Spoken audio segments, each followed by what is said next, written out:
Welcome to PFI Talks, brought to you by the Prague Finance Institute. My name is Jiří Zatloukal, and today we have a very special guest. Branko Milanović is a Serbian-American economist who has been recognized especially for his work on income distribution and inequality.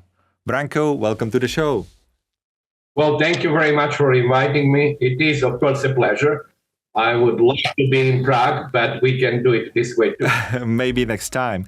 Let me start with your intellectual journey. You've lived through the breakup of Yugoslavia, spent years at the World Bank during the height of globalization, let's say, and now you write about inequality in a world that is clearly fragmenting. When you look back on all of that, what moment really changed the way you think about capitalism? Well, that's a difficult question. You know, you mentioned before, of course, I was generally raised in Yugoslavia. I went to high school in Belgium. That was a public high school. Marxism, that was in the late 60s, early 70s. Marxism was very present there. And then I studied Marx, actually, capital. We had more or less in Yugoslavia at the university to read, not the entire 3 volumes, but parts of the 3 volumes. So it does influence your view of the world very significantly. But then on the other hand, the reality in the 1970s and the 80s was that communist systems were falling behind capitalist systems. So there was a sort of a disconnect. You learn one thing in class, but that thing does not seem to function very well in real life. So I became much more skeptical about the ability of socialism to deliver high income. And then I was in the World Bank, as you mentioned. The World Bank in those days, in the 1990s, was really sort of essentially a neoliberal institution, not only in what it was doing, but what was the ideology. And neoliberalism is a very peculiar ideology that you kind of don't realize that you have been part of that ideology because it presents itself as a common sense. So it's only later, maybe in the early 2000s, that I have started becoming skeptical regarding both of the ideologies that I originally sort of believed in. First, Marxism, and secondly, neoliberalism. So in some sense now, when I see the end of neoliberal globalization, I can say, well, I'm old enough, but in this life, I have seen the decline or actually fall of 2 important ideologies, Marxism and neoliberalism. Yeah, your main field is the study of inequality. As mentioned, you worked at the World Bank for roughly 10 years, right? So why did this institution delve into inequality studies so late, relatively late, actually, in the last recent years? No, it actually I started working in the research department of the World Bank in the 1990s, and I stayed there actually almost for 20 years. Okay. The bank was not working in those days on inequality, but it was working a lot on poverty. Now, methodologically, there is not that much of a difference between the two in the sense that you have to have access to microdata and to essentially use a poverty line in order to decide who is poor. And in the case of inequality, obviously, there is no poverty line, but it's actually you look in the entire distribution. But I did start work on income distribution even then, and it was in the 1990s. For example, actually even late 1980s on Poland, because I worked quite a lot on Poland. Poland was the member of the World Bank before the change of regime. There was no lending, but there was quite a lot of economic work. For example, and in those days, I worked on inequality in Poland and also on distribution of subsidies in Poland. So the World Bank did have some work on inequality, but not that much. So it was the work which you could do, but they would not exactly advertise it in a big way because inequality somehow was not the topic that was seen in those days as desirable. Yeah, we'll get to Poland very soon. So can you now briefly explain how inequality between countries and within countries has evolved over the last couple of decades? Yeah, I mean, in a very sort of a simple way, let's say that inequality let's start with a so-called transition of the countries that have switched from socialism to capitalism. In all of them, inequality went up, but really in many of them, including Czech Republic, the increase was not very substantial. Particularly, for example, small increases were in Slovakia and Slovenia. I often say that the countries other than the Nordic that really have low inequality are basically the old Austro-Hungarian countries. You have low inequality in Hungary, Slovakia, Slovenia, to some extent Croatia, and Austria, and Czech Republic. And so that was not a dramatic increase. But then much more significant increases happened in the US, in the UK until recently. Then there is a change. Of course, in Russia. Ukraine is a very special case that actually we originally had data with fairly high inequality similar to Russia. But then most recently, and has nothing to do with the war, I'm talking about the period before, Ukraine actually started showing low inequality. So I'm not sure really what is the truth there. And then finally, China had really dramatic increase in inequality. India, likewise. The only part of the world where actually inequality, interestingly, went down were Latin American countries with very high inequality. But there, social transfers, especially cash social transfers, became more important. And Brazil and Mexico, for example, registered decreases in inequality. That does not mean that they are still not extremely unequal country, but they are less unequal now than they were 30 years ago.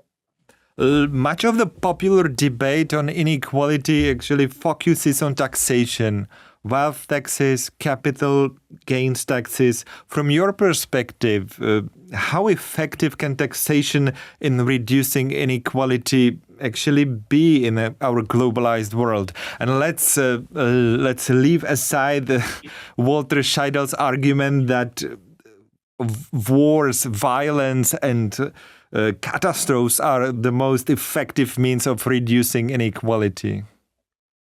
Yes, actually, it's nice that you mentioned Walter. Walter is a friend, but Walter wanted to be a little bit provocateur. There are some arguments that historically these 3 or 4, horsemen of the apocalypse were the ways, the only historical ways to reduce inequality substantially. But I don't think that Walter ever meant that we should be using wars and epidemics to do that. But let me go to taxation. I'm glad that you asked it. I'm in favor of some taxation, but let me put a general statement. I think for the advanced, rich economies, taxation has reached a little bit of its end in the sense that with exception of some possible improvements, especially taxation of capital that is now really comparatively low, and taxation of inheritance that oftentimes is zero. I am not arguing in solving every problem with taxes. I think it's actually unfair sometimes when we actually see any problem, we just say, okay, let's slap a tax on that and then the problem will go away. I'm much more in favor of thinking of other ways. For example, making education much more accessible and much cheaper. We have, of course, in Europe, lots of education is free, but increasingly it becomes also education of the private sector for which you have to pay. In the United States, the cost of education is often exorbitant. That, of course, makes it very difficult for people from middle classes and poor people to access such education. Secondly, I would be very much in favor of distributing shares to workers and generally making middle class have some financial assets. Thirdly, you could also include the special grants given at, let's suppose, 21 years of age or so, certain amount of, let's suppose, 5,000 euros, 3,000 euros or whatever. Some of that would be wasted, but some of that might be used by young people either for their school or to start a business or to do something. So I think we should think of other ways of actually reducing inequality, not only through taxation. Yeah, I'm asking because there's a huge problem with the redistribution of economic gains, which concentrate basically in a very small number of hands. As globalization retreats, do you see any possible improvements in the years to come?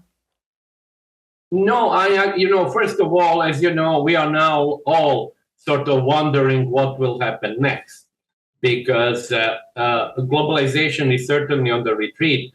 And before I just say that, because it's very glib, you say, okay, globalization may be on the retreat, but let me explain why. First, what we have had, not only now with Trump, but even started with Trump 1 and continued under Biden, we have had several anti-globalization moves. First of all, tariff rates have been risen, even before the current one, against China under Biden. Secondly, immigration policies have tightened very significantly in Europe, in the European Union, and also in the US, even before the current expulsions, which are sort of an extreme way of dealing with immigration. Thirdly, the use of economic sanctions has become overwhelming. The US currently, I think, has more than 50 countries on the sanction list.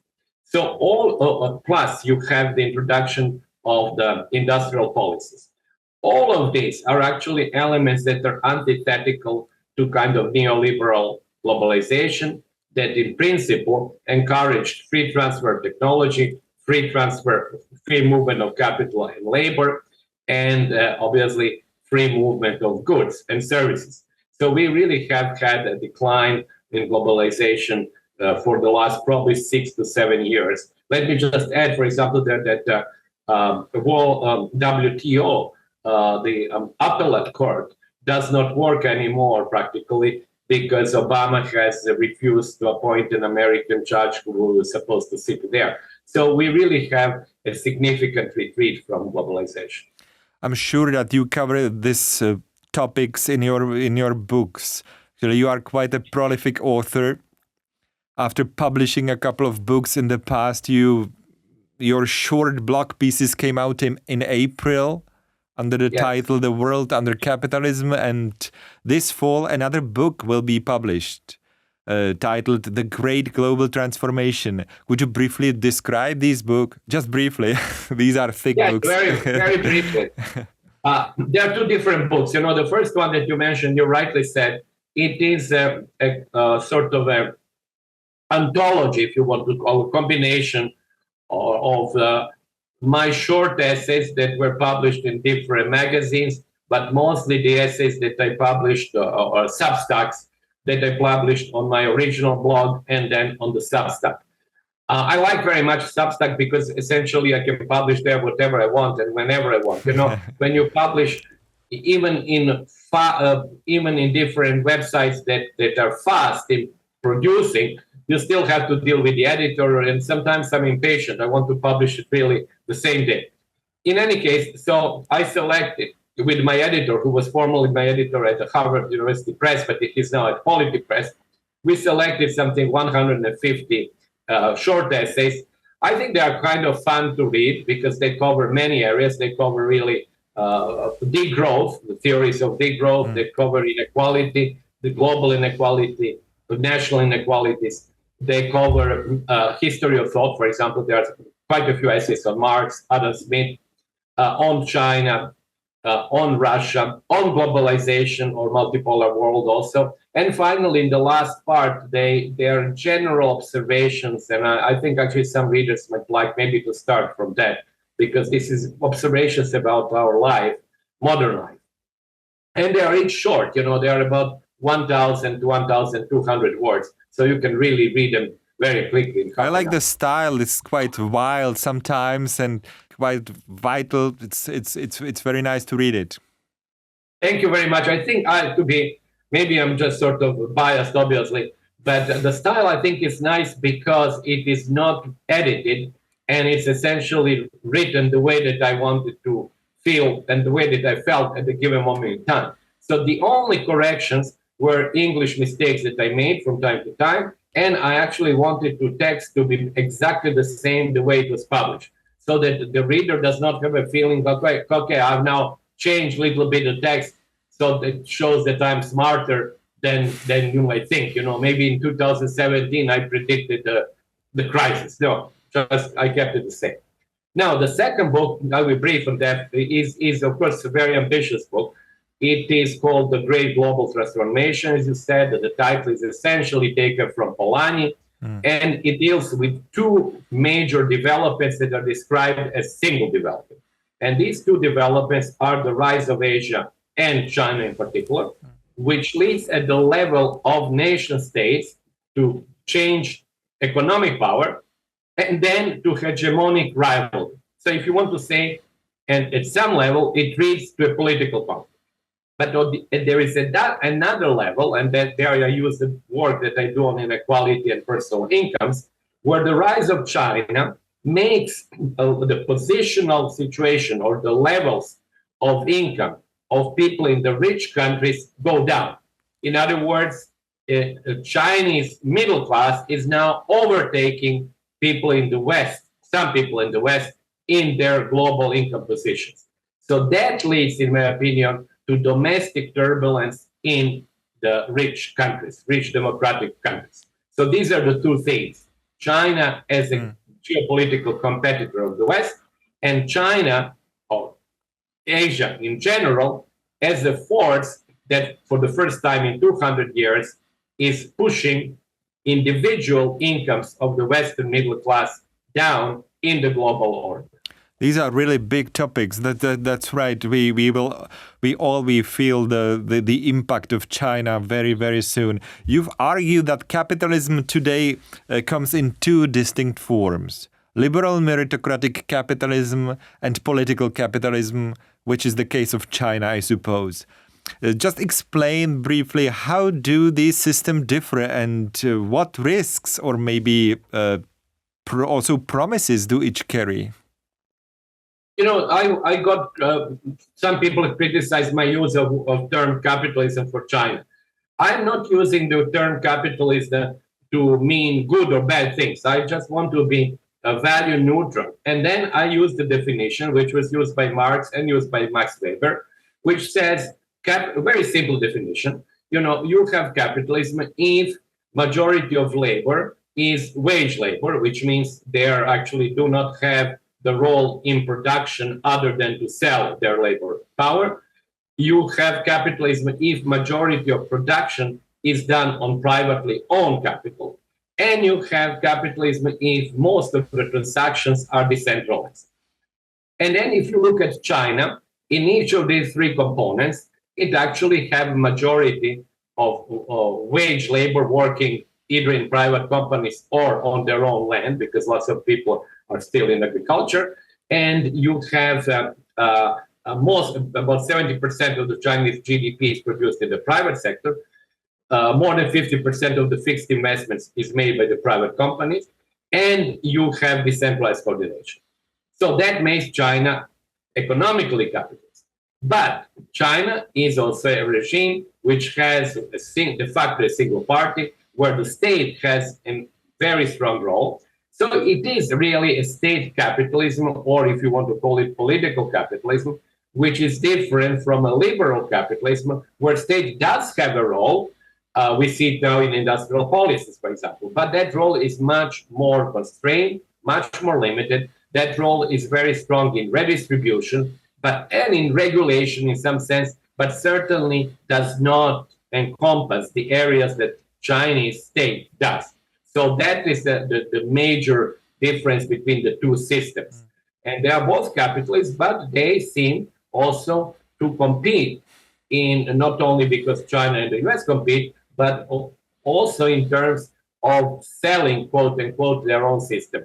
Just the last point, very recently, actually, Xi Jinping, in a very long speech, for the first time, to my knowledge, mentioned actually and explicitly China's development as a path of development for many other countries, and actually explained that even further. I can explain that later, but that was the first time that China has actually sort of starting claiming that its system is replicable elsewhere. Before we'll turn to China, let's make a small digression to our region. Hungary and Poland are interesting cases of political capitalism, economically capitalist, but drifting into illiberal politics. Would you say this is a regional version of political capitalism, or something else is going on there? It seems to me that Hungary, and by the way, I would go to a conference which deals with political capitalism in Budapest in 2 weeks. I'm very very much looking forward to it. But it seems to me that if you look at sort of Southeastern Europe, you have 3 examples of fairly strong political capitalism. This is Hungary, Turkey, and Serbia. You can then add maybe a few others, but I think in all 3 cases, you have a democratic system that is essentially what Orban called illiberal democracy. That system is based on vote, but the vote is skewed in favor of one party, and the state has a significant role. The state does not have the role that it has in China, but it does have a role which is greater than the role in more liberal capitalist regimes. So it is an interesting case, and then you can keep on going. Ethiopia, for example, and Rwanda are pretty close to they are regimes of political capitalism as well. Obviously, Vietnam is one. So we do have, I would say, probably a dozen of countries, Burma, that would actually fit that mold. So the statement by Chinese authorities are not devoid of some truth. And of course, Russia is a system of political capitalism. Yeah. Let's leave Russia aside for now. In China, we've seen a great phenomenon, the rise of a new global middle class. You mentioned it, which is the greatest actually reshuffling of income since the Industrial Revolution. It's a huge movement. Could this middle class, which is very different from the one in the West, help to transform the Chinese economic model, which now has to focus more on domestic consumption? That's the biggest issue they have. This is a super interesting question, because what has happened in China, I'll try to summarize it, is at one hand, because China has grown so rapidly over 40 years, it has created at the global level, and not only China, also India, have created at a global level something that you can call global median class. In other words, if you look at the global income distribution today and 30 years ago, there is simply many more people around the median. There is a median world income, which is not very high, but there is more people around that than in the past. In the past, you had people way below median, and you have small number of essentially Western people from Western countries at the top. Now that has changed. The shape has changed. But inside China, and that's one of the chapters in my forthcoming book on called Great Global Transformation, I have studied with 2 Chinese scholars in 2 different papers the structure of the Chinese elite, or actually Chinese top 5%. So we are not talking here about multimillionaires, not Jack Ma and other people, but we are talking about rich people in the urban areas. And there, what is striking is that in 1988, broadly speaking, 2/3 of the people who are in the elite, in the top 5%, had their incomes depend on the state. They were working for state government, Communist Party, state-owned enterprises, and that's where the income came from, 2/3 of them. Now the situation is exactly the opposite. Now you have 2/3 of them in the elite being small capitalists, large capitalists, or professional managerial class working predominantly in private companies. So we have had a really remarkable change in the composition of the elite. And the last point, which is interesting, those that particularly have high incomes, and it's really interesting detail, are large capitalists who are at the same time members of the CPC, of the Chinese Communist Party. And there, obviously, the party membership gives them an access to information and connections that they would not have had without that membership. And I think that's a very interesting detail that you actually empirically established. It's not something that we sort of made up. It is based on the Chinese official data. But still, in China, there are massive risks stemming from the debt problem, the debt burden. Local governments especially have accumulated piles of debt that seem really unsustainable at the moment, and especially in their current deflationary environment. So do you think this will have any effects on income distribution? They have to solve the debt problem somehow. Yeah, I'm not a macroeconomist, so I would actually skip how they would possibly solve the debt. The debt issue is large. That's 300% of GDP. It is not out of the order with other countries, which had 250 or 300%. I think China has the advantage of, to some extent, absorbing that debt through essentially state means. If you go back to the global financial crisis, the US did the same thing. Actually, they decided to bail large banks because they were afraid if they were to fail, then you would have the entire system come to a halt. I think China has greater ability because lots of that debt is actually state debt in some sense to actually absorb the debt. But I'm not a macroeconomist. Now, the question, will it have an impact on income distribution? It's very hard for me to say because it will depend on the way that the debt absorption is done. If it is done in a totally sort of irregular way, leading, I suppose, to higher unemployment or inflation, yes, it would definitely have an impact. But I don't think that it would come to that. Yeah. You've written a lot about the citizenship premium, which is quite interesting thing. How where you are born can determine so much of your economic fate, actually. Would you go as far as to say that national borders have become more important than class, or when it comes to shaping life chances today? Yes, it is an interesting finding, and you can make this finding only when you study global inequality. So, there are many issues that when you study global inequality appear to you under different light. When I tell my students that, I say it is like studying a two-dimensional, like you do, sort of essentially what is called a plane geometry, 2 dimensions, and then in global inequality you go for the 3rd dimension. And data from global inequality essentially reveal that if you line up people of the world with their incomes, okay, so you line up everybody from the poorest guy to the richest. Obviously, we don't have the data for 8 billion people, but we have the data for each individual country with large samples.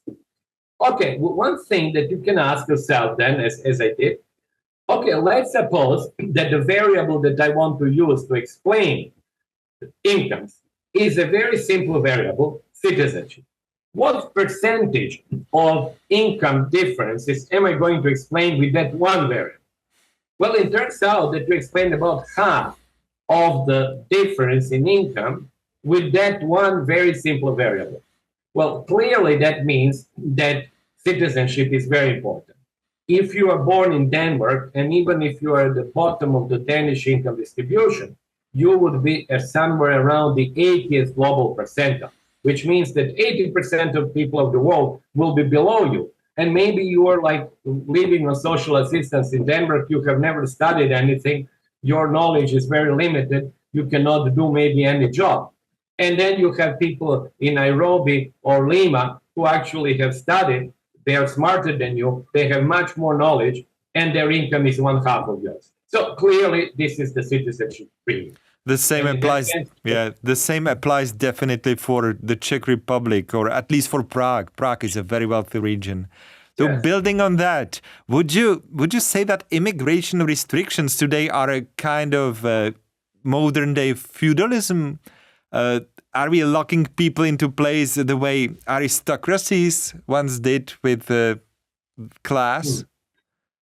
Well, that's an interesting point because people are indeed locked in their places, and especially now with the sort of less of globalization, it is becoming increasingly difficult to move. As you know, these are many paradoxes in the world. You take the Schengen area. The Schengen area is a huge improvement for those who are within Schengen.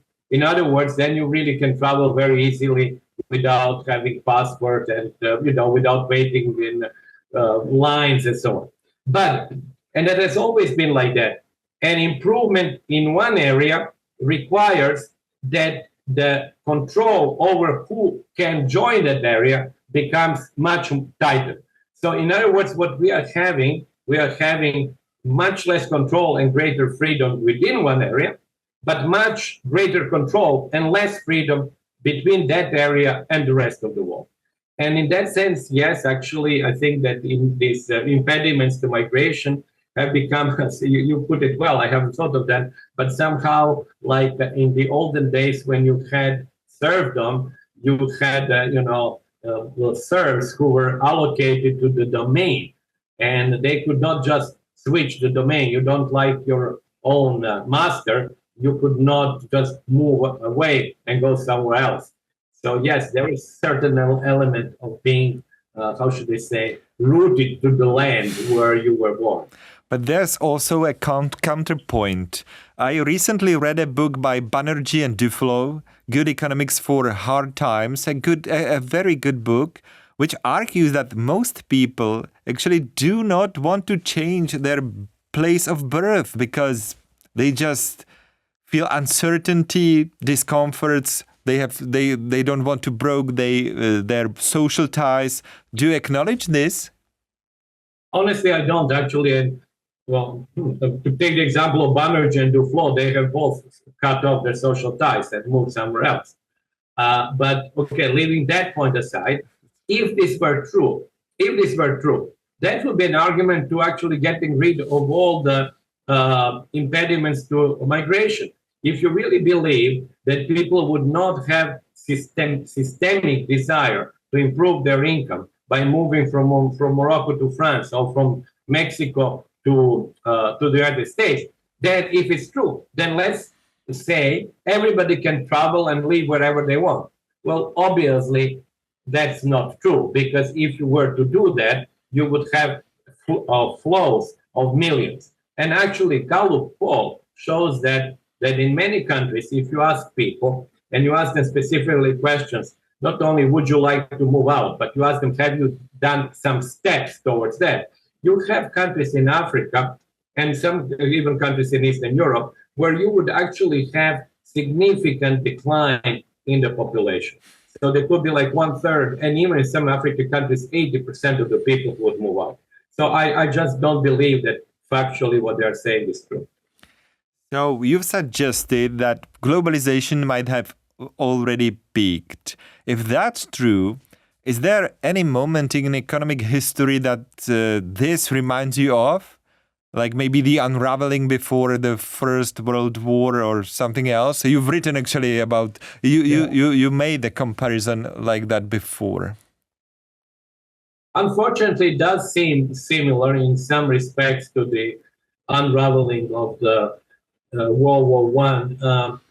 That war actually came much more precipitously than the unraveling in this case, because it was it had the how should I say, the run up to the war. It had this geopolitical, rather naval competition between England and Germany. It had also the case of Germany growing much faster than France and the UK. And then if you can, as people have done, if you translate Germany to be China, and if you translate UK and France to be the United States, that there are some similarities in also political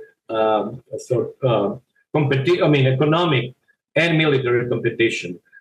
Luckily, maybe the history does not repeat itself exactly. But yes, I do think that there are similarities, not with World War II, but with World War I. Your latest work actually touches on class structures, particularly on the emerging global plutocracy, so-called. Could you describe what new class dynamics you see forming today? When I discussed just minutes ago, when you asked me about the question about China and about the Chinese top class, in that same book, I'm using also drawing on the papers which I did with several other authors on the American top class. So it is not, again, plutocracy in the sense of Elon Musk and Jeff Bezos. We are looking, again, empirically, at the top 10% of the American population, and then similarly for several other rich capitalist democracies. And what you find there is also another very interesting phenomenon. Among those people, you find an increasing percentage of those who are rich, both in their labor income, and they belong to the top decile by labor income, and who are rich in their capital income, and they belong to the top 10% of capitalists. Let me explain what it is and how new development it is. In a classical Marxist or Adam Smith view of the world, you had people at the top who were landlords or capitalists. But capitalists in Marx are not working as laborers. They're not working as doctors or engineers. They are capitalists. They're entrepreneurs. They actually do nothing. Stefan Zweig wrote of Europe, the famous book, The World of Yesterday. He said, our entire job was to clip the coupons. That's what we did. That was the rentiers. Then you had people from the liberal class, and you know that so well in Bohemia and the Czech Republic, that you had doctors, engineers, writers, Franz Kafka, for example. They had some income, but they were not capitalists because they didn't have capital income. What we have in this modern capitalism, we have a group of people, increasing group of people, who actually have sufficient capital income to be rich capitalists and have education that makes them work in very important and well-paid professions. So you can be a CEO, you can be a manager, you can be a designer, have high income from labor, and then at the same time, either you have inherited or you have saved enough money that gives you very high capital income. That, I think, has never happened in history. So we have now a new elite which is rich both in terms of capital and labor. Let's turn to our region to close, actually. When you look at Central Europe's transition from socialism to capitalism, it's hard actually to think of a more radical shift in recent history. That was massive. Do you think that the shock therapy approach was driven more by ideology or economics or by economics?